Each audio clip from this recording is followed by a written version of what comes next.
Rubis was one of the youngest of many members of the House of Valentis, a well-respected family of Vulcan known for their exceptional skills in hunting and tracking. Out of all of the 11 siblings, the closest ones to his age were Canida, his twin sister, and Sol, the youngest of the Silbings. Because of their age similarity, the three would form a bond with each other, often going off on adventures, and even though the trio were close in age, Rubis always saw himself as the older one and would take it upon himself to be the leader, initiating the act of exploration. However, because he often had a knack for being hot-headed and short-tempered, much like his twin sister, Rubis would often get himself and his two siblings in trouble. Later in life, this role would change into a more responsible role of guardian, becoming a strong big brother his siblings needed. Before the outbreak with the Elkai, Rubis was a natural at learning the taboo works of his soul affinity and its tailing element, Ashur, something that was prohibited for his kind by the Elkai Dominion. Being like the bruiser of the trio, Rubis's natural affinity was geared towards inner strength. His soul affinity is used to broaden his physical capabilities and can extend outward to inflict burning damage to those he seeks to fight.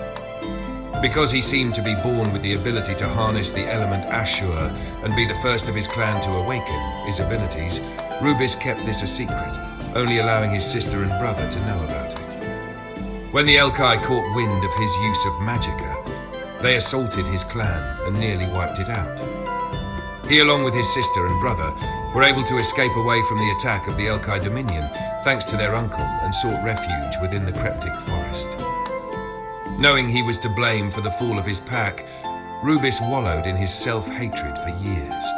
It took the company and companionship of Canida and Sol combined to keep him from slipping under into the darkness of despair. This, however, would later change when he confided within his sister about the truth behind the slaughter of their clan. Upon learning this, Canida was dismayed and would leave the trio as a whole.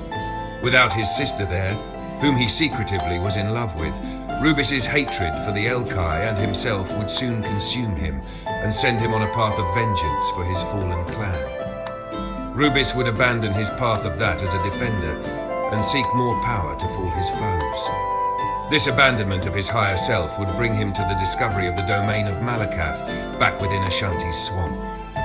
He would find a way to commune with the fallen god, thus being granted the immense power of said god. Combined with his roiling hatred, Rubis would be personally corrupted by Malakath, who possessed his body and took it as his own. With this newly gained power, Rubis would grow exceptionally large, larger than those of demigods and apex. Fueled by nothing but his rage, Rubis would go on a rampage, destroying all those in his way.